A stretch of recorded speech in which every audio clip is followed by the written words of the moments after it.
التشريع. بالضبط. سي العميد، ألف شكر على تنظيمكم لهذا اللقاء التشاوري اللي عنده مكانته واللي يسبق إلى إعداد وتشخيص الأولويات في إطار برنامج برامج الجيل الجديد. باعتباري رئيس جماعة ملحم الشريف سوف أحسر تدخلي في الحاجيات التي بناء على برنامج عمل اللي قامت الجماعة بتهيئه. وقبل ذلك أضم صوتي للسيد رئيس الجماعة.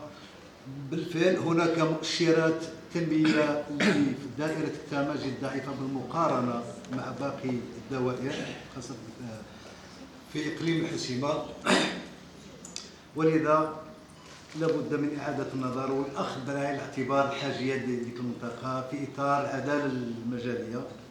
أعود إلى مقترحاتي التي يتهيأ لي بأن سوف يكون لها وقع جد إيجابي على الساكنة. هناك مشكل مياه سي العامل نظرا للتساقطات والفرشة المائية لم تعد تكفي، لذا لابد من إحداث سدود تلية. لماذا الربط مياه البيوت؟ قمنا في الجماعة بإعداد دراسة بمشاركة المكتب الوطني للماء لتغطية الجماعة. يجب إحداث 27 سقاية. هناك برنامج، هناك سلت اللي يجب الإسراع في تنفيذه طرف الجماعة.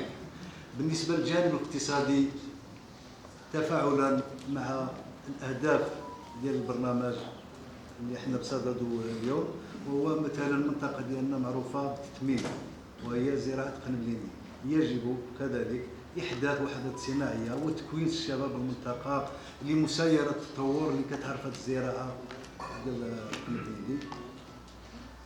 بالإضافة إلى باش نلخص العميل لأن باقي الإخوان يدخلوا، هنا المشاكل ديال الكهرباء التقوية، المسالك، الطرق، فك العزلة.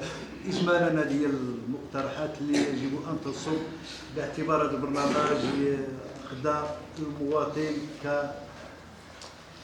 كزاوية أساسية في التوجيه. وألف شكر سيد العميد، ومتمنيت لكم بالتوفيق.